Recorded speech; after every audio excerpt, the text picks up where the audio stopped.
Welcome to the Coach Johnny Mac Show. As always, I'm your host here. I have a great guest tonight for all you kids out there that are aspiring to do the Michigan. I have Bill Armstrong, former pro player, played in the NHL. He's absolutely the creator, and we're going to talk about that a little later as we get through his journey. As always, we're brought to you by Don Cherry Sports Grill and Bjorn Hockey, Bjorn Sports of Scandinavia. Thanks, Bill, for taking the time to come out with us tonight. And I know you're a busy guy. Appreciate you being here.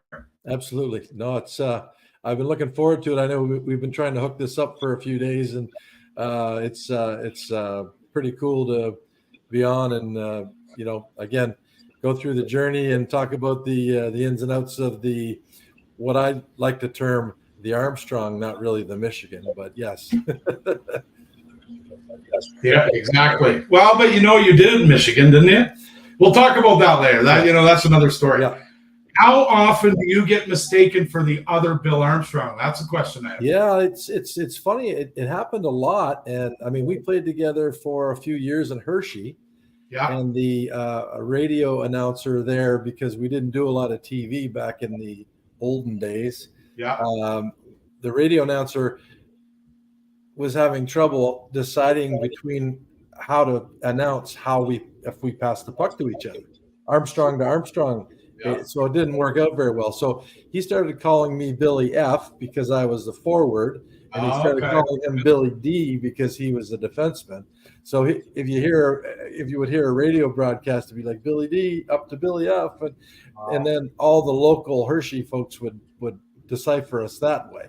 So after I went on and played through the years, we kind of separated from being on the same team, so it was a lot easier. But as I got out of hockey and I transitioned into being a realtor, and I was a realtor for 22 years, I was getting our playing cards. I'd get them in the mail all the time to get them signed, and I'd always get his cards, and I'd put a note in the envelope and send it back and say, I'm not that Bill Armstrong.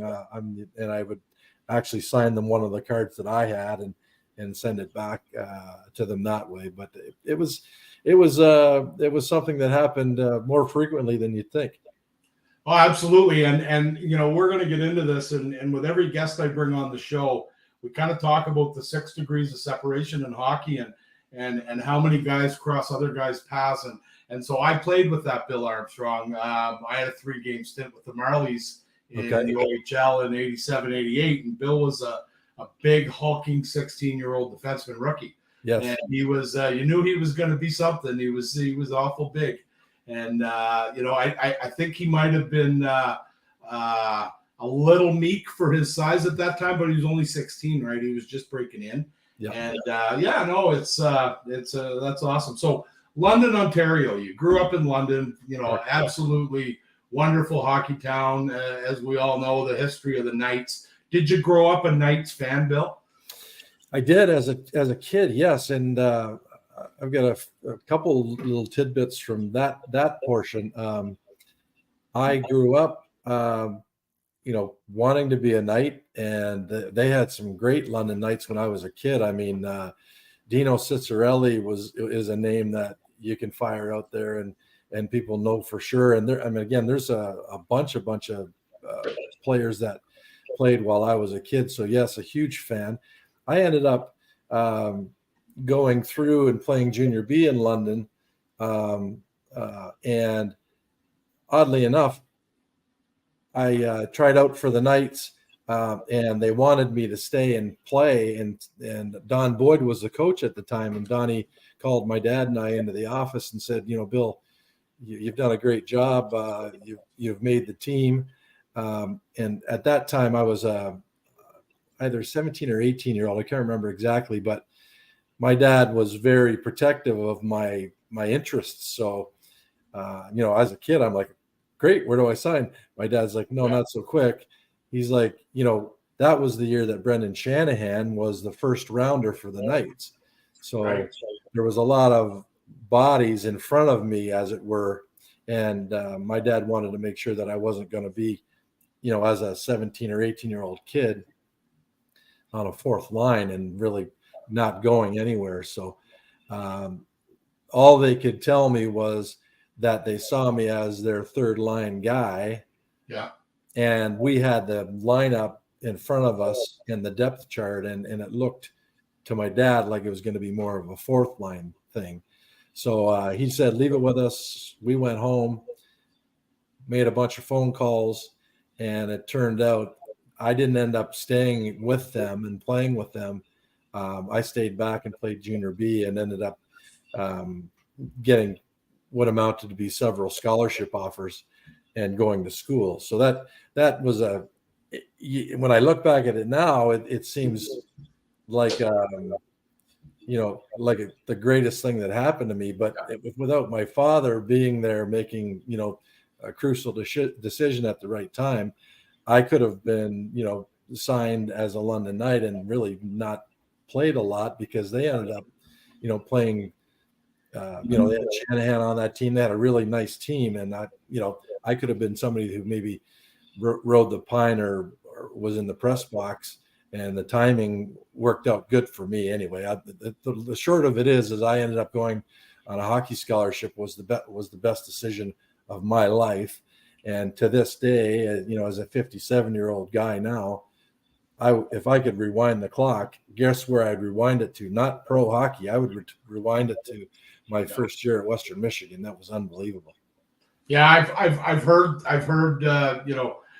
we've talked a lot about the path of people and why did you go to college, and that's quite interesting, because I was kind of in the same boat. Well, I was playing in the old junior B league in Toronto with the Wexford Raiders. Okay. And I had we weren't educated like that. Now there's advisors, and you can go on the internet and find out eligibility and NC2A, blah, blah, blah, blah, blah. Yeah. So I'm playing junior B in Wexford, and I had some U.S. college interest, particularly Maine, had talked to me. So did I. But there was zero education for us. So our season ends. The Wexford, we don't make the playoffs. We're done. I'm home in Toronto, and the coach or the GM of my Wexford team called and said, "Hey, the Marlboros have some injuries, and they want you to play, tonight or tomorrow. Yeah, tonight against Oshawa, and then go on the road to Sault Ste. Marie and Sudbury on the weekend." And I'm like, I get to play in Maple Leaf Gardens. Let's go. Yeah. Off I go. I had no clue, Bill. But I ruined and you know what? In that Maple Leaf Garden game, my first game, I didn't get a shift. Wow. When we went to Sault Ste. Marie, I got one shift, and then we went to Sudbury, and I got two shifts. And then I lost out on, not to say I would have got it, but I lost out on that option. And it's a shame, because there was a lot of guys, your dad deserved a lot of credit. Absolutely. For making sure that was, what was going on. I saw, was Bird Dog Smith on that night's team? I think he was. Was it Greg Smith? Yeah, he was. It was a tough crew, man. I had Bobby Helkitas was on that team too. And I mean, I remember my first shift in training camp. It was Bird and Bobby on the back end, and like Trevor Steinberg. Yeah, Steinberg's here. He's in Halifax here. Yeah. Steinberg's a tough guy. I mean, they had Jimmy Sandlak. I mean, I was like, I'm this skinny little 175-pound kid.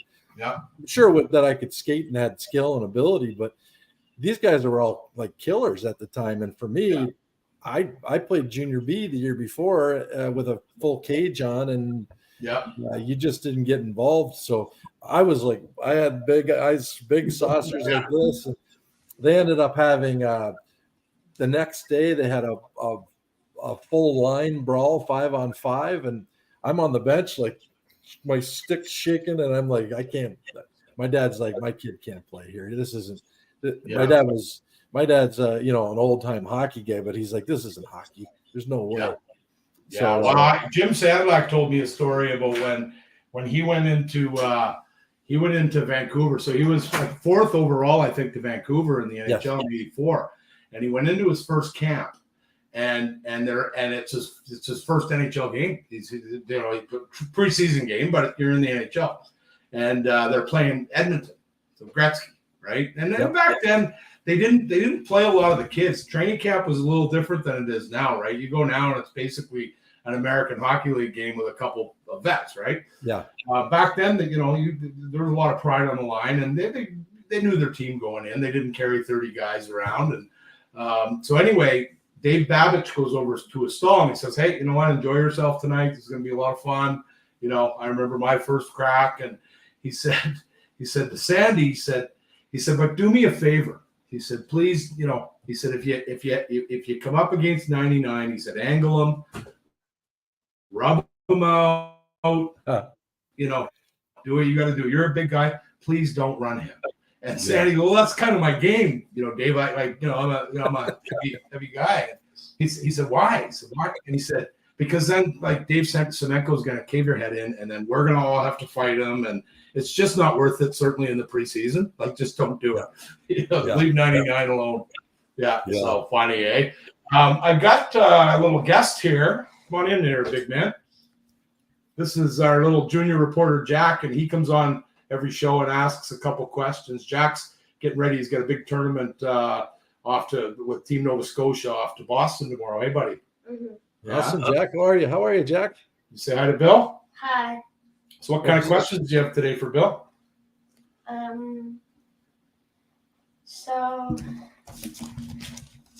what was your favorite city you played hockey in? Well, I guess that would have to be Philly with the Flyers. That was a great city. The team was hard-nosed, and I think that was kind of the vibe in the city as well. I mean, I remember when I first got called up, I got picked up at the hotel by Ron Sutter to go over to the game, and we were driving over the bridge from the hotel over to the rink, and it's a 3-lane bridge, and we were driving in the middle lane, and there was cars on both sides of us hanging out the window screaming with their Flyer gear on all the way, followed us all the way to the rink. And that's my first experience being a Philadelphia Flyer. Was I didn't even get to the rink yet, and people were already hanging out of their vehicles screaming our names. Wow, that's awesome. Do you have any more questions, bud? Yeah. What else do you got? How did it feel in your first game in the NHL? Yeah, it was basically, I think the thing is you're most nervous in warm-up because you get a chance to think and look around, and when you're playing in the middle of a game, and this, Jack, when the puck drops, you got to be focused, right? But in warm-up, you get a chance to look around and see everybody and see the opposing players on the other side. I mean, my first game we played against the Blackhawks, so I get to look over at Dave Manson skating around, and that's a guy that I got to have a shift against too. He's the toughest guy on their team. So I think it was just nerve-wracking in warm-up, but once the puck dropped and I got my first shift under me, you kind of forget about all the nerves and all the other stuff, and you just react and play.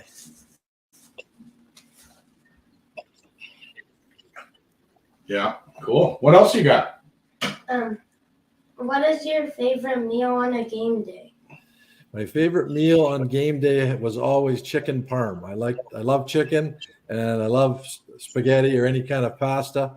So I always load up on the carbs, get a nice piece of protein, and then my little trick was I'd always have my meal, have my pregame nap, and then when I woke up, I'd have like a bagel or something light before I got to the rink, because I always found like when it was just time to go out for the anthem, I'd get a little hungry. So having something a little extra just to tide me over was always good to do. What do you think, Jack, of having a conversation with the guy that invented the Michigan? How cool is that?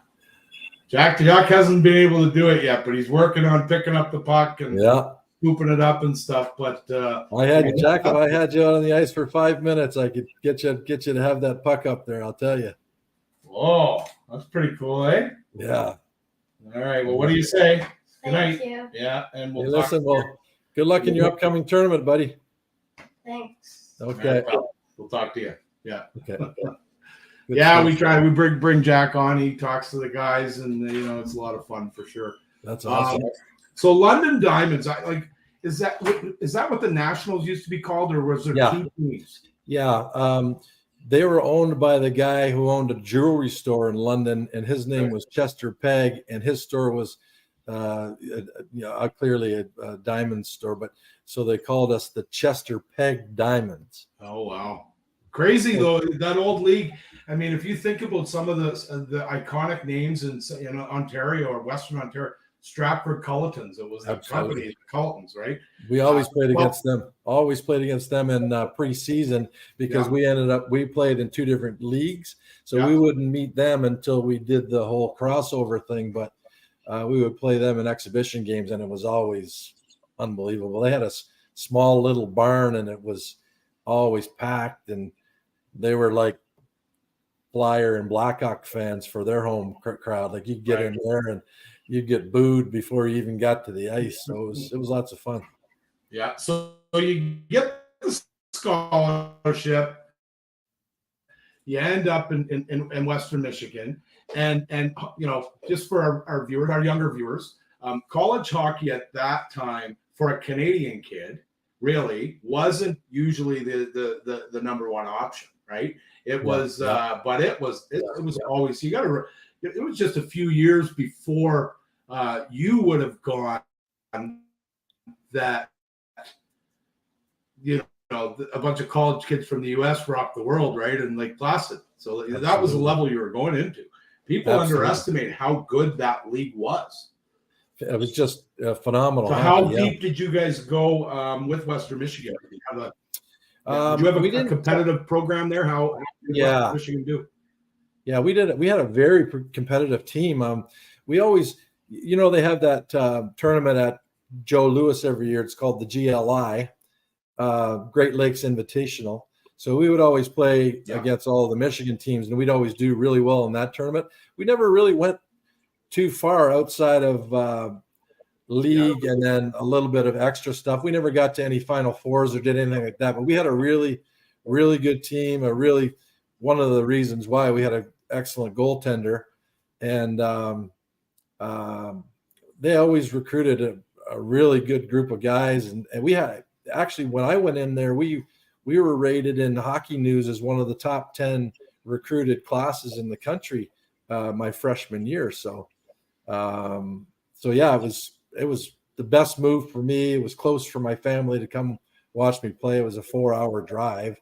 I, like you, went out to Maine for a visit. They recruited me there. I was recruited at Colgate University. I was recruited at several other schools that were farther away. So when I went to Western Michigan, I just fell in love with the place. It was exactly what fit for me, and it was a good fit all around. And it turned out to be a good move because I was a free agent, so I was undrafted every single year, my freshman year all the way through to after my junior year. I signed a free agent deal with the Flyers. There was always teams wanting me to leave. I just didn't think the timing was right. But after my junior year, timing turned out to be right. But again, if I had the chance, I would turn around and go back to that school and do the same thing over again. It was awesome. Right. I had another guy that played at the same time in that league. Did you guys play Bowling Green a lot? Yes. So Ian Duncan, you must. Yes. Yeah. I know Ian. Yep. We had a great chat on the air and talked about sort of his journey and into Winnipeg. And he had he was penciled in to be Gretzky's left winger, and he got hurt in LA. Yeah, he went down and came out of training camp, and they gave him number 27, and they just traded John Tonelli back to the island. Right. So and it was Gretzky that wanted Ian to come to LA because he played against him so much in Winnipeg in the playoffs, and he was a tough guy to play against. Yeah. So it's quite interesting. But I had a real nice chat with Ian. Got a lot of time for him. He was really cool. So you go 3 years. Philly offers you a deal after the junior year. And so you report, and your first crack is, after camp is AHL Hershey. Right? Yes. Yeah. So you go to camp, you get your eyes open there because there's some big, strong dudes in Philly. And Bobby Clark signed me, and he said to me right away, I was probably 185, 188 at Western Michigan. He wanted me coming into camp over 200. And it was a real tough process for me because at the time I was a skating, skilled, puck handling guy. I liked the physicality. I liked to hit, and I didn't mind being hit, but I didn't know when I got there that because in the summer when you skate, it's summer skating. I mean, you're going to be the best player with whoever you play with, but getting there, I found it a real adjustment to try and play with that weight. I had to actually trim some down to get comfortable. I played comfortably at 195, and that was a big step. So went to camp, had a good camp. Mike Ricci was the first rounder for the Flyers that year, so got to know Reach real well. Great dude. We had a lot of fun. They had a tough crew, and my best friend and one of my really good friends to this day, Reed Simpson, was my roommate. And Reeder played a lot of NHL. He's a tough guy, tough guy. Saskatchewan guy, wasn't he? Yep. And anyways, we ended up getting sent back to Hershey, and that going into Hershey was a bit of an eye opener as well, because you had a team that the year prior, not just that year, but the year before that year, they had won the Calder Cup.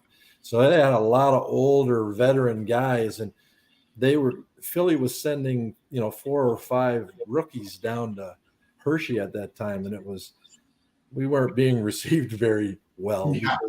You're taking livelihood away from some guys. Yeah, we were a real skilled group, and I signed a free agent contract, and I was making more money than a lot of those guys right out of the gate, and they didn't like that. So that was a real eye opener for me my first year. I had to really grind through, and I had a tough year my first year. One of the guys that jumped out at me when I looked kind of at your Hershey roster was, and he's one of those guys that you mentioned, been around, Don Biggs. Yeah, there's a guy that scored a lot of goals. Yeah, and paid a lot of prices for a lot of years, and really, I've heard from several people that he helped a lot of young kids, kind of get up just based on seeing, his commitment to the game, even at an older age. Bigsy was not easy on us young guys. I'll tell you, he ran us through the ringer pretty good, but really skilled guy, and hockey smarts and game smarts, and as a guy who had some years under his belt, you could just see that he knew his way around the barn, especially with his size, without getting into a whole lot of traffic. But he wasn't afraid to get into the heavy areas, as well as not a very big guy. So there was some really good players on that Hershey team when I came there. Another London guy and a good buddy of mine, Brian Dobbin, who turned out to be one of my wingers. I just had Tim Tukey was another older guy. Legendary American. Legendary, yep. Yeah. And I played. Those guys would be in the same kind of sentence as Bruce Boudreau, right? Never really kind of got that sniff. Yep. Or shot for whatever reason, and but made a good living. And if you talk to people in towns like Halifax, we had the Voyageurs back then, and then Cape Breton Oilers and the Nova Scotia Oilers and the Citadels and on and on and on. And some of those people are they wouldn't pay for a meal in Halifax now 40 years later, right? I actually was fortunate because after grinding again as a rookie in pro coming out of college. Everybody's challenging you. Everybody's testing you. Everybody wants to see, why did this guy sign a contract and why is he making X amount of dollars? And after I got settled in, I got put on a line with Tukey and Brian Dobbin, and we had a real real good chemistry. It was a good line. Those guys really helped me. I came out of having a tough year, scoring 10 goals my first year, which is, really underperforming, but probably the norm for coming into pro, coming out of, non-fighting college hockey. And then the next year I scored 36 goals, and a lot of it was because I played with those guys, and they gave me a real good opportunity to get up to the Flyers. And I mean, it shows on my rookie card or my hockey cards that I played one NHL game. Well, I was there for a lot longer than that, and I played probably 30 exhibition games. And the thing that they don't show you on a hockey card is the time and effort that you put in to actually get there. And the game was so different back when I played compared to what they do today with these young kids. They punch them right in, and they play, and they have success. And that wasn't the way it was done when I played. I mean, it was known that if you didn't have 2 years in the minors under your belt, then you weren't going to get a sniff at the NHL level. So that was part of the growing pains of coming through at that time. Yeah, no question, for sure. I'm just going to take a quick pause here, Bill, and play. I got a little ad that we put together for the Don Cherry Sports Grills. Yep. They're in huge expansion mode across Canada right now. Sounds good. I'll play that.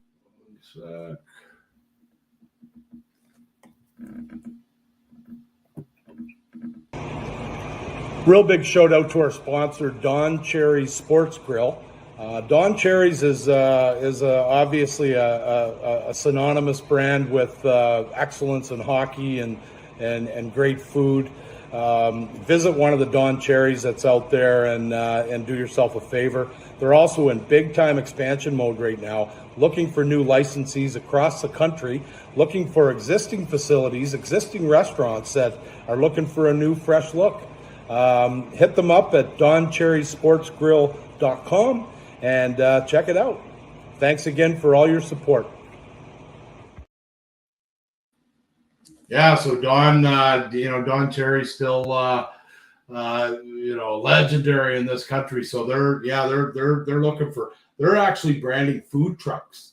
So they've got a concept where you can roll up to the beach and where there's a chip truck and a pizza truck and stuff like that, and there's going to be a Don Cherry's, grab a burger and a fries and big pictures of blue and everything. So I love it. I think it's fantastic, and I'll give you the big support. Yeah. You got to give them the thumbs up. Absolutely. Good stuff. Awesome. So the one, yeah, and for sure, people don't see that. And I often talk, I talk to a lot of players, and we talk about their first game in the NHL. And a lot of guys say, hey, you know what? My first official game in the NHL was in the regular season and this year. But when you suit up for that first time in an NHL arena, and you don't give a rat's ass whether it's a preseason or not, you got a Philadelphia Flyers jersey on and you're at the Spectrum. Absolutely. Right? Tell me what that day was like. Yeah, it was pretty surreal. I mean, the thing is I was called up several times before, and Bobby Clarke always would call guys up because he wanted to have, like a couple of extra bodies, because maybe there was some guys that were limping around and they were, 50-50, 60-40, and he didn't want to be caught, holding the barrel. So what he'd do is he would call, me up or a couple of guys up just for 2 or 3 days, just in case, right? So I was called up several times before that, and you'd go out for warm up and you'd go through everything, and you thought this was going to be your day, and then you'd come down the tunnel and he'd be standing at the end of the tunnel like this, leaning on a stick, and he'd be like, "You're not going to go." And I mean, it got frustrating. So for me that day, I was like, I went out and warm up. The rule was you don't score on Hexy no matter what, because he'll chase you around and warm up. So I just, shot pucks into his pads and skated around, and really first day that I really enjoyed myself in warm up. I wasn't nervous, but I was just kind of looking around and having a good warm up, staying out of all the, the top guys' way, because they all have their routines and whatever else. And I came down the tunnel and I had my head down and I looked up and I'm looking right at Bobby Clark, and he's like, gives me the head shake. And I was like, all right, I'm going. And it was after going through the rehearsals so many times in a row, I was ready. So I feel like I was super fast, assisted on the winner against the Blackhawks. It was a President's Day game, so it was a day game, which was different.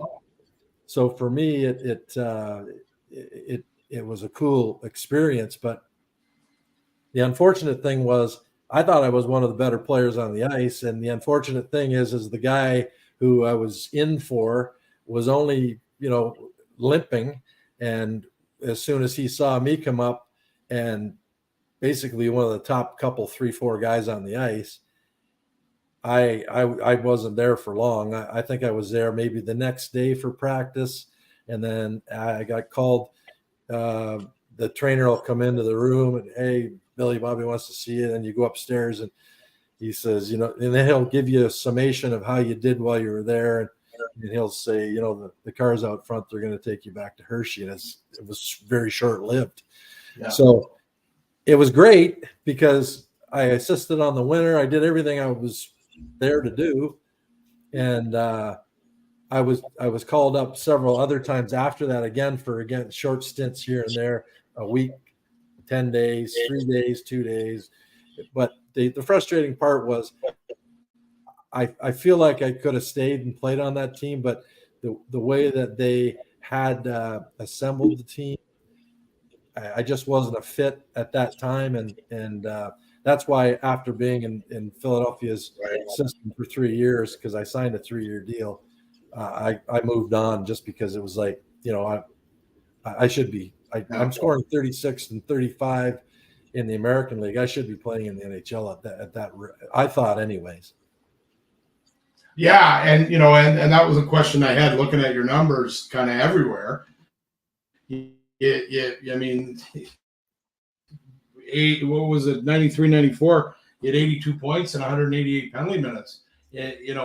What team couldn't use a guy that that played like that in 93, 94? And then I look at it and I say, okay, that was in Albany, but prior to that, I mean, you said you were putting up numbers. So and Philly has always been, other than maybe the last 15 years, they've kind of hit and miss. They were always competitive. When Bobby Clark ran that team, they weren't going to be getting the first overall pick, right? He's going to do what he has to do. So what if you had been in the Jersey organization then, because they were just coming in. They just moved over from Colorado a few years before. Do you honestly think maybe you're a regular full-time NHLer and play your career there? Yeah. Well, it's funny that you say that, because the 3 teams that were in the running, because there was 10 teams at the end of my junior year at Western Michigan that were in the running when I had said I'm going to leave early. So what happens is it's like an auction, right? You're a free agent, and then what happens is you get an agent, and then as soon as you get your agent, all the general managers start calling your agent and say, we have interest in Billy. How many teams are involved? And then originally there was 10 teams. They started splashing numbers around, and then some of them got priced out. The final 3 teams that were in were Flyers, the Devils, and the Calgary Flames. Oh, wow. Yeah. And it turned out that my agent at the time, I won't mention him, he had for me, the way he told to me, he had a great relationship with Bobby Clark, and Bobby Clark was a real honest guy, and they're offering the same type of money. We think this is your best opportunity to play. So that's why I ended up leaning towards Philadelphia. But in hindsight, like you say, I think if I would have been in the Devils organization or even Calgary, I probably would have had more of a chance to get into those lineups, because I probably wouldn't have had change the way I play, which Right. wasn't a tough player. I wasn't a physical guy. I wasn't a heavyweight by any means, but I ended up having to learn how to fight and protect myself, and to fit into that organization. That's the way they played. So I had to change a lot coming out of college to play in Philly. And I don't know if I would have had to change that much if I were in those other organizations. No, absolutely, and I think it would have been more accurate if your agent said that Bobby Clark would run his mother from behind into the boards if it meant winning a hockey game, right? Yeah. Let's face it, love the guy. I mean, he's just intense. And was he scary as a young kid going in there? You know what? He was he was very very stern. There was no gray area. No. But I'll tell you one thing, John, he really took good care of the players. Like when he called me up, they would call me and say, Bill, we're bringing you up tomorrow. And we were only in Hershey. We were just down the turnpike. Right. It's a couple hours. So he would send a limo to pick me up at my condo and drive me into Philly. And again, really, really took good care of the players, and lots of respect for that. I think, very well respected man for sure. Yep. And, history speaks for itself. But one thing that I just want to touch on before we move on, Bill. Yeah. So, and for those listeners and viewers that don't understand how a two-way contract works. Yes. You're in the American League, and what they do is they prorate your salary, by the day for the length of the season, 6 months or whatever it is. Exactly. Right. So if you're in the American League, you're getting, let's say for argument's sake, $100 a day. Yeah. Right. And now you get called up to the NHL. You don't have to play, right? If you get called up to the NHL for three days, your salary is going from $100 a day to $600 a day. Your per diem on the road is going from $60 a day to $200 a day. Yes. And it was like, for minor league guys, those 3 or 4 day call ups made your season. Some I've talked to guys that didn't have to work in the summer because they got called up 8 times and only played 1 game. Yeah. And they made enough money in that, so at least you got a little bit of juice, right, coming through. So I'd get my paycheck and it always would be, the American League line, and then that money, and then how long I was in the NHL. And that would always be, 10 times what I made in the American League. So it was always nice to go up, even if you're in the press box and you're eating popcorn at night. During the day when you're practicing, you would go out, you would practice, you would be on a colored line, maybe 4 or 5 lines deep, but you would have a full practice. And then when the game players would leave, then you would stay on for an extra 30 to 45 minutes doing drills and skating. And I found it way harder to be called up and not play than to be called up and play, because it was I'll tell you, there was times when I was with the Devils and we got called up after we won the Calder Cup for the Stanley Cup run, when they beat the Red Wings 4 games straight. Those were the hardest days I've ever played in hockey. Those days we were on the ice for 2 hours a day. And that wasn't with the A guys, the game guys. The game guys would come out and float around for 20 minutes, and then we would get the ice after that. And our coach in the minors, Robbie Fatorik, would come out on the ice and skate the crap out of us. There's another intense guy. Yeah. Oh, absolutely. And I mean, I'm his biggest fan. I mean, he did a lot for my career, made me really enjoy the game, allowed me to be me and not try to change me. And really, I coached a lot of hockey after I retired, and he's the main reason why. He made me really appreciate the game, understand the intricacies of the game. And one of the things that he always did, and I used to tell my kids when I'd coach him, is he was I called him the ultimate gardener. The team was a garden, and he would find out what flower liked where they like to fit in the garden. Did they like the shade? Did they like to be in the sun? Did they need a little more water? But every part of that team, he would always keep in the right part of their garden. And I'd sit there amazed and just, I had never been coached that way before. I'd always been coached. There's only one way to be coached, and that everybody gets yelled at, and everybody gets bag skated, and everybody gets yelled at on the bus on the way back on the road when you lose. And that's the kind of way I was always coached in the minors. And then when I got coached by Robbie, he was very methodical and very interested in what you were thinking outside of the game. And he was very interested in what you did with your free time. And it was never prodding, and it was never forced. It was always a conversation, So yeah, no, you know what? And I've heard this before from others that have played for him. He was Roger Nielsen-like. Yes. Right? That's a real good analogy is he, he was a student of the game. He was always looking for that advantage. He was ahead of his time a little bit on some of the things that they're doing today. Yep. We really, you can think about video. Look where videos come now. Fatorik and Roger Nielsen before him, they were looking at it, in the 70s and 80s, right? Yes. Yeah. And now it's a way of life. Now there's full-time guys, that's what they do. Yeah. Well, interesting fact, John, just real quick. Robbie Fatorik is the reason there's a lacrosse style goal that ever happened in my time. He was the first coach that said to me, "Do it in a game." So there you go. Really? I used to do it in practice. We'd play. Wow. We'd have a fun day during the week where we didn't have any games in probably 2 or 3 days. So we'd have a East-West game or a Canada versus U.S. and European game or some kind of game, and I would always do it in those games. And he came over to me and he said, "Do that in a game." And he says, "If you do it in a game, I'll give you $100." I said, "All right, I'll do it in a game." So next game, went behind the net, boom, did it, came to the bench. "Where's my 100? Get out of here."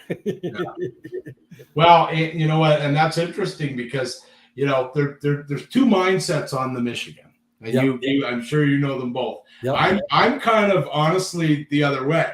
My son talks about it. "Oh, I want to," and I said, "Well, be careful what you wish for." I said, because you're kind of showing up the other team's goalie. Yeah. And if you want to do it and you're skilled enough to do it, absolutely do it. But you got to kind of pay the price a little bit too, if you that kind of thing. And then it's skilled. It's fantastic. I had Rob Schremp on my show, and Robbie, I don't know if you.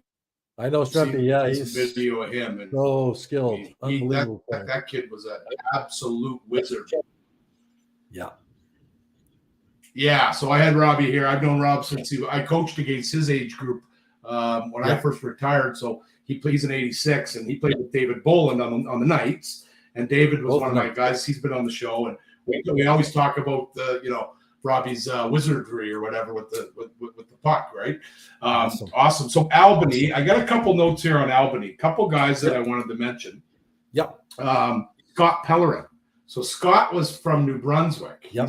He's a local guy here. Kediac. Just a little younger than me, but real good. I remember he played for Maine, I believe. Yes. I think he went to Maine Blackbirds. Yep. And how was he to play with? Really good. I mean, he was a consummate professional, like very focused guy, physically stocky, strong guy. You couldn't knock him off the puck. Really determined. One of those guys that, he would always be there in the tough times. He wasn't afraid to stick his nose in and win puck battles, and he could score from, strange angles and great team, really great teammate, like a guy that every time you'd be in one of those ones where it was Hudson Bay rules, you look down the bench and Scotty be licking his chops ready to get out on the next shift. Right. So that's my memories of him as a player, right? Typical East Coaster. Yeah, love it. Christoph Oliwa was on that group. That was a tough man, eh? I'll tell you what they call. I'll tell you what, Yeah, Oldie's a interesting guy. I mean, he came into New Jersey as we originally thought he was Russian because he couldn't understand him, right? And he came in as a big, tall guy that skated Everybody did. 100 miles an hour. He could stick handle the label off the puck, and he was a skilled guy. He didn't come in as a tough guy, so he couldn't Really?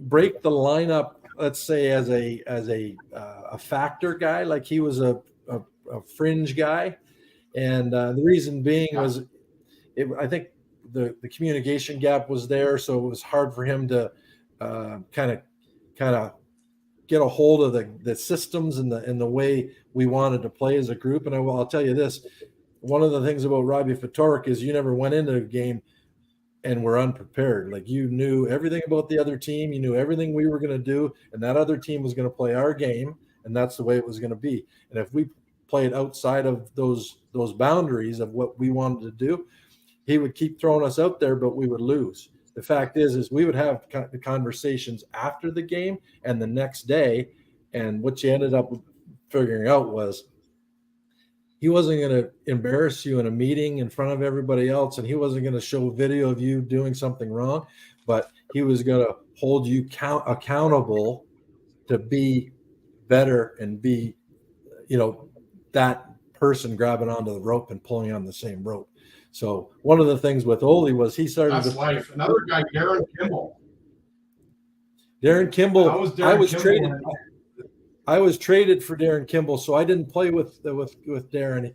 He was in Chicago, and I was in Jersey, and I got traded over for him, myself and one other player for Darren Kimball. Okay, I remember when he was in Chicago. Yep. Because I had just retired and I was in Toronto that year, running some hockey programs, and so there was Kimby, and I knew Darren from his time here in Halifax, the American League. So there's Kimby and Kenny McRae played for the Blackhawks, and Greg Smith played for the Leafs, and and three of my buddies from the Halifax days, right? So we would, I would get their tickets. I'd get all their tickets in Toronto, and go to. I went to I think 2 games, maybe game 3 and 4, whatever it was. But Kimball was tough as nails. Yeah. Right. Did you end up playing with him somewhere else, though? Didn't you? No. One thing I will say is he was on another roster of yours in Hockey DB, but it could have been the same thing. Yeah, he was there at the beginning. If he's on the roster, but if you see they always have the X's or the stars, and it says traded here or traded there. But I do know that Darren Kimball is good friends with my good friend Reed Simpson. They're both Western boys, so they know each other well. So I felt like I knew him. That's right. Yeah. No, he was a beaut. I was with him when he got first called up. We were enjoying some cocktails very, very late at night. And Martin Madden called from the Quebec Nordiques, and Kimmy hung up on him. Okay. And was basically, thinking one of the boys was fooling around. He called right back and he said, "You got to get to the airport. You're playing in New Jersey tonight for Quebec." And he went there. He scored a goal, and he fought Ken Danico and Dave Maley in his first NHL game. Pretty good debut. Another guy. Then you're in Detroit with the Vipers. That must have been that wasn't the Bobby or Gordie Howe year, was it? Yeah, it was. Yeah. Gordie had played a game. Well, didn't play a game. He had he came out for warm up with us and just skating around, and it was so awesome skating with Gordie. And then he came and sat on our bench and played one shift, and then they stopped the game, and he did a lap and he left. But he's sitting on the bench, and I looked down, and Gordie's sitting beside me, and I'm like, this is a dream, man. This is something that you never would have thought would have happened. But he was such a nice, awesome dude, man. Just a great guy. Yeah, so I mean, that's a highlight career right there, man. A career highlight. Yeah. And you had a young man on that team that had a lot of troubles.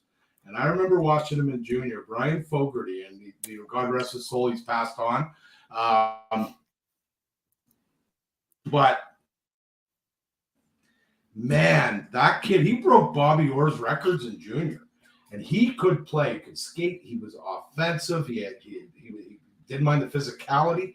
I just, you wonder how good that kid could have been had he kind of stayed on the right path. Did you see that skill set? This was kind of the end of his career when you played with him, right? He was I'll tell you what, he was a Ferrari on the ice with a bunch of Ford Mustangs. Like, this guy could motor and handle the puck, and when you get used to his game. When he would kind of take 2 or 3 strides, you just step out of the lane and let him go, because he could carry it and go deep with the puck, and sometimes he'd take it into the net, and you'd be like, this guy is so good. He had the hardest shot. Like, if he shot the puck from the point, you better be on your toes, because if it hit you, you weren't getting up. Like, he had a cannon of a shot. Just brilliant player, like unbelievable. I used to actually, when I first got there, I used to drive to the rink with him because I didn't have a vehicle right away. So it was fun having trips to the rink with Fogg, because he always had some really good stories. So it was always fun. And he was just one of those guys. And I played with, the number of years I played, you play with, a million guys, and you see a lot of stuff. And he was just one of those guys that he did it his way. And if you wanted to let him do it his way, he could be the best player on the ice one night, and the next night he could have a real tough night. But like, naturally, physically, unbelievable athlete, and hockey ability and skills off the charts. Oh, absolutely. Then you're in Grand Rapids, and another guy that's since passed away in the tragic plane crash over in the KHL, Pavel Demitra. That must have been a thrill playing with him. He was quite the talent as well, huh?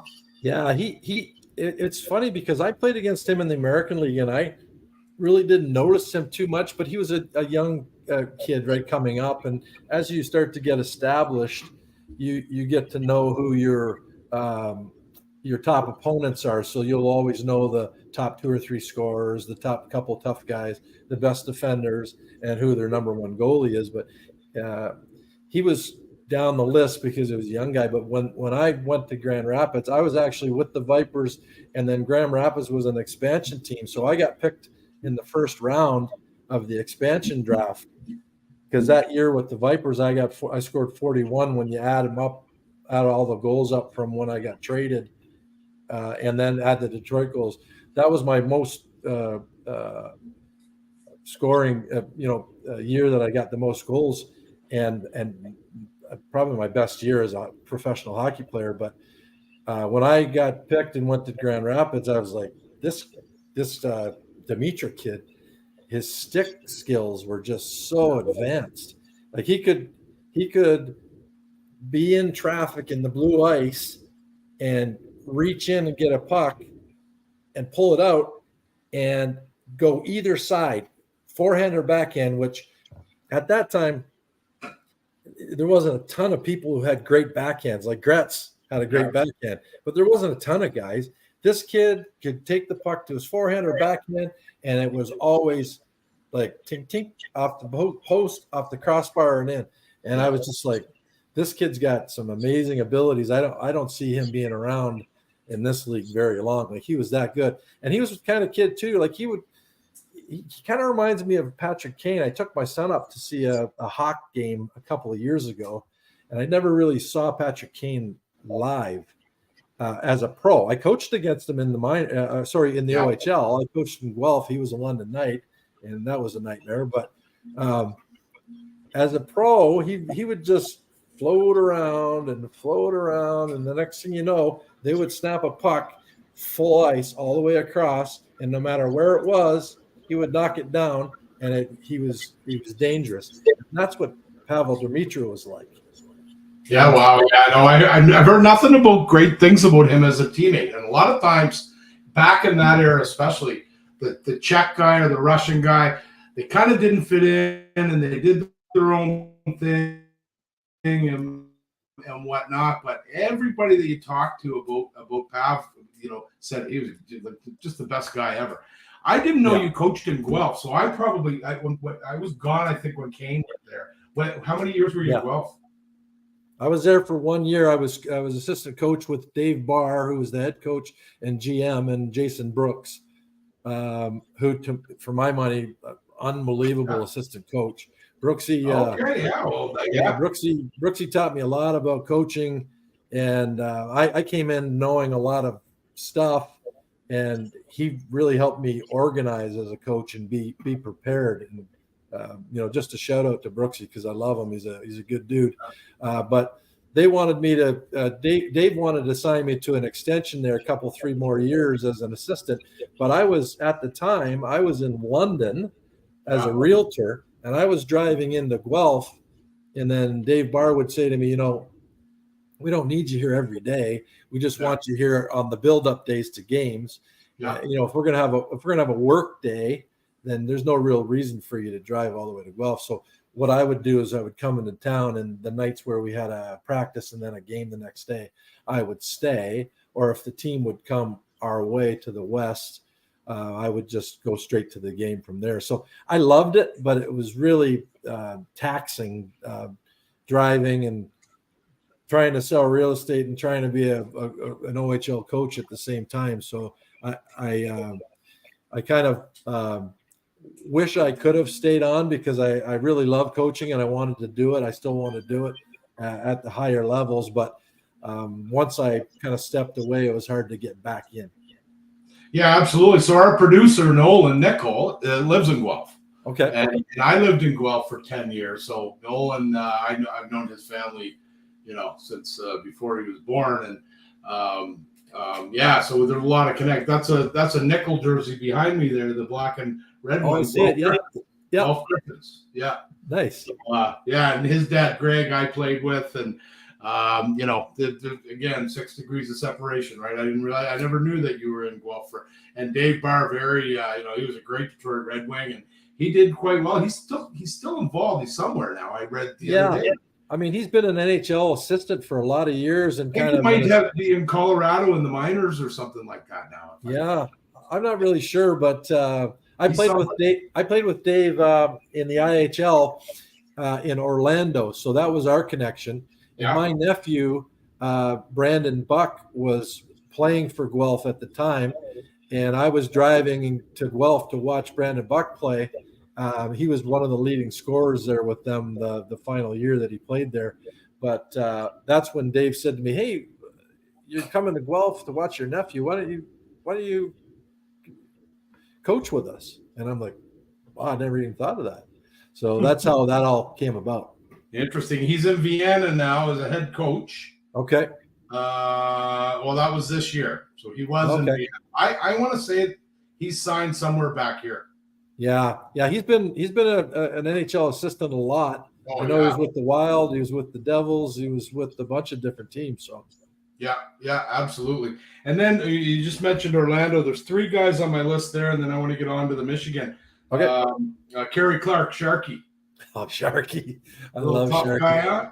Sharky's just fun, man. I mean, he's a tough guy, but really fun guy. Like, I've never had a tough guy on my team before that was the funnest guy on the team, Sharky, when Sharky would score a goal, he would ride his stick, and I'd be on the bench going, "No, don't do that." But it was funny, right? Yeah. And then he was the only guy who could get away with it because if anybody was going to come after him, he could protect himself. Good luck. I flew from Saskatoon to Toronto, just across from him, 5-6 years ago. And I cried. I was laughing so hard. So we have a mutual friend, a good friend of mine, Kevin Kaminsky, and then, of course, Sharky. They won a Calder Cup in Portland, and they're 2 Sask boys that kind of grew up together and are in the same circle. And Killer says it all the time. He's like the best teammate I ever had. Sharky, man, he'd do whatever he had to do. And then another one that just won a minor league tough guy contest. They do one of the fighting websites, and they do a grid. It's this guy, Mel Angelstad. there's another Sask boy that was no joke. Yeah. I mean, Mel is just a big, strong dude. Like if he ever, he used to grab guys, and I thought when he grabbed them, like their teeth would fall out of their mouth. Like he grabbed them so hard. Like he's just a big, strong dude. And when I scored, if you watched any of those videos and you see me scoring the lacrosse style goal, I scored 2 of them in Orlando. The second one, Mel was the first guy to come in and hug me. And if you watch, my head rattles around like this, and that's how strong Mel was. He grabbed me. He was so happy that I did it. He almost separated my shoulder. So that's I reached out to Mel. I'd love to get Mel on this show to kind of talk about his journey, because he'll have some stories, I'm sure. Then the last guy that I wanted to mention in Orlando was a guy, and he's my age. And he Reggie Savage is his name. And so, you remember Reggie? Yeah, here's another. You keep asking me about these guys. The funny thing is I was in Kansas City, and I got traded to Orlando for Reggie Savage. So I didn't play with Reg. I always played against him, but he was always a point guy in the minors. And I don't know how much he played, if he played anything in the NHL, but he was a good skater and a goal scorer and a point guy, but he seemed to just not be able to stick. I don't know, and I don't know him well enough to know. Right, and I always wondered, because he's my age and he came up. I think he was a first-round draft pick to the Washington Capitals. Yeah, and very, very highly touted. He was the MVP at the Air Canada Cup that year. He played for Richelieu Riverain in, I believe, 1986, 1987. And I think they won the Air Canada Cup at Gloucester, Ontario. But I wondered about him. Interesting. So now I'm going to play a quick little YouTube video on the lacrosse style Michigan, the Armstrong. I think we maybe should try, start to work on renaming it. But Nolan, if you could cue that video up, I did it. See that. I did it 4 times in the American League with Albany, and then I did it twice in Detroit. As a matter of fact, I did it one Saturday night, and the next day afternoon, Mike Legg did it on in the NCAA's on national TV, and they actually had mine on good tape, and they were showing them both. But Legger got all the praise because he did it in such a big game and everything. So, but it was good because he was asked right away after the game where he learned it and whatever, and he gave me all the credit, which was nice.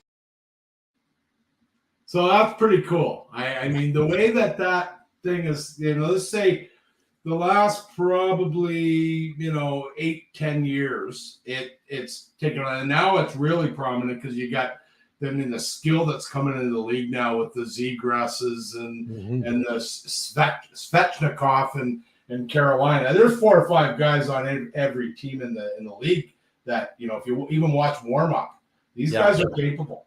Yeah, right? Absolutely. Yeah, I mean, what made you think I'm going to pick this puck up? Yeah, well, it started out. I would do that. I would do that because as a pro, like you're on the ice as long as you want, right? Like you go on a Monday after a weekend, you could stay on the ice all day if you wanted. So I would go on the ice and we would goof around. We would play. We had golf games that we would play with pucks on circles, and we would kill time because as a pro, you got all day to do whatever. And I just started goofing around with stuff and figuring it out. And the way that I would do it was I would skate down because I was a left winger. I would skate down the wing and grab it kind of at the top of the circles and throw it over my shoulder that way. Yeah. And I knew that wasn't something that was going to be able to work. First of all, it's a high stick. Second of all, it would never happen because you aren't going to have a free skate down the wing. Right. But just doing all the hockey schools that I would do in the summer, I always had kids flying around 100 miles an hour. So what I would do to curtail their energy was I would have them do a down and back before I started every drill. So I would be like a race to get in line to do the next drill. And then you could really see who the kids are that could fly and who wanted to be there. So I said, okay, down and back, and we'll do some penalty shots or something. So they'd do a down and back.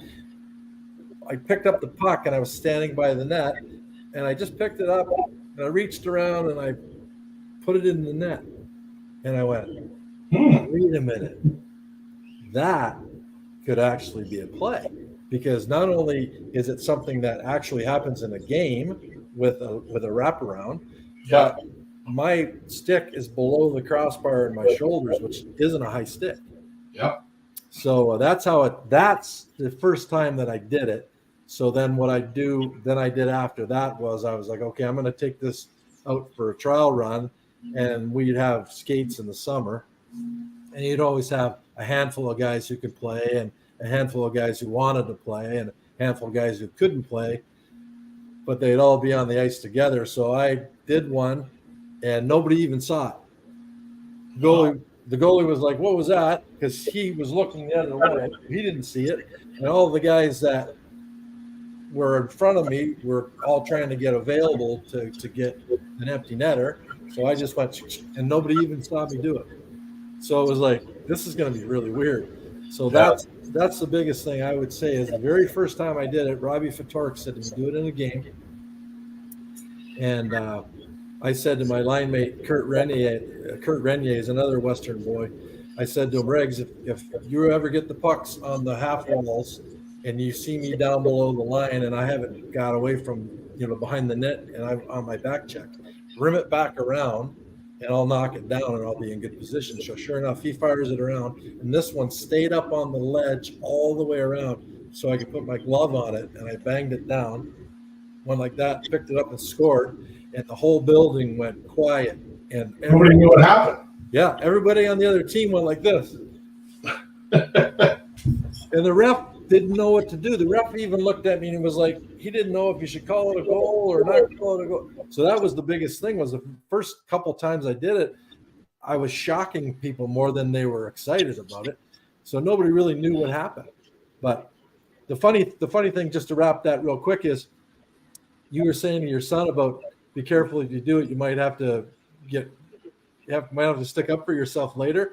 Well, the first time I did it in Orlando was a Wednesday or Thursday night game, and then we went back to Orlando, flew back. Friday night I did that interview that you saw in that video at halftime at the Magic game. Saturday night we played against the Chicago Wolves, which was the team that you just saw me score the second goal on. I'm skating around and I stop at the whistle in front of their bench for a face-off, and they're all yelling at me, "You're dead! I'm going to kill you!" Because they're playing it and we in Orlando at the time, we had the nicest clock in the league, so they were playing the video of my goal on the clock at whistle breaks. And I'm like, I'm on the bench going, stop playing that. So I'm standing beside the bench, and they're like, you're dead. If you ever come on the ice, you're dead. I'm like, oh, yeah, okay, whatever, boys. So anyways, the puck is in the corner, and I skate around and get it. If you watch that second goal on that video, I actually pull it out of my teammates' skates and go behind the net. And that was the easiest one I ever scored. I picked it up, and I didn't even put it in the top corner. I just went half net, and that was the easiest one I ever scored. And their team didn't say a word after that. Oh, yeah. Well, you had Mel Engelstad and Sharky, and maybe that probably helped. So, how many did you do in a game? In a game, I did 8. So I did 4 in the American League and 4 in the I. Wow. And for our younger listeners, just so you know, the American League and the I are nothing like any league back when Bill played, are nothing like any hockey that's being played right now. Yeah. The rules were different, or the rules were interpreted different. You never had the room that you have now, because guys could just grab you and clutch and grab and drill you in the head or whatever they wanted to do. So to me, that's even more impressive to be able to do that in those two leagues at the time that you did it. I think we need to start a campaign. We'll get a social media campaign going that the Michigan needs to be officially renamed the Armstrong. Yeah. But I in watching the clip, I like that Mike Legg gave you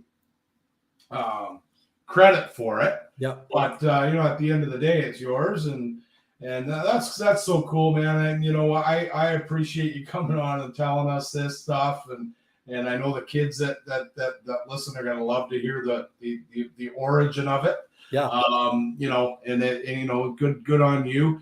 So just to wrap it up here, I mean, you know what? You had a fantastic career. You did what a lot of us dreamed to do. You got to play in the National Hockey League. You're credited with one of the most famous kind of trick shots, if you will, in the history of the sport. Any regrets, Bill? Any regrets today? Yeah. Since you're talking to me. Yeah, I mean, I look back a lot because as we get older, Johnny, you kind of reflect a lot on things, right? So for me, I'm very thankful that I was able to play. And heck, I'm a kid from London, Ontario that wasn't big enough, strong enough, fast enough, or smart enough. So that was the MO on me as a youngster. So for me to get as far as I did, hey, listen, I probably exceeded, all of that. But the one thing I wish I would have got a little better opportunity. And again, timing is everything. And you know what it's like. I was in a situation in Philly where they wanted this type of player and I had to change to be that player. And I lost a lot of things trying to be that player. But when I did go to New Jersey, I was in their system for 4 years and I didn't get called up with them that much. When I did get called up with them a few times, but I didn't get called up with them that much because their team was just so good. They're winning cups every second. They won the Stanley Cup and we won the Calder Cup. How's your organization when you do that in the same year? Pretty good.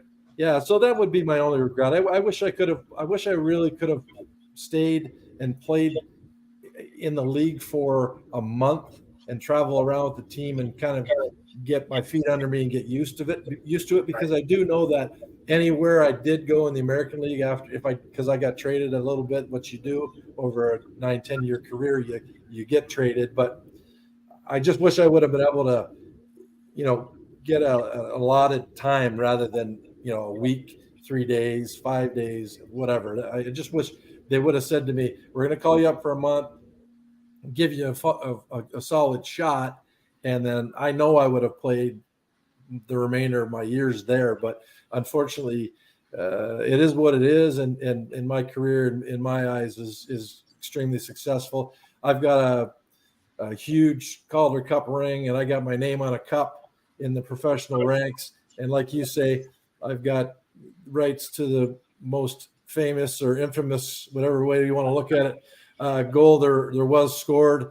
And until they started scoring, this goal in the NHL, I was the only guy who scored it in pro hockey. I mean, and the fact is I scored my first goal in 1993. Yeah. Think about the time frame on that. Like 1993 was the first year I scored that goal, and that just didn't happen.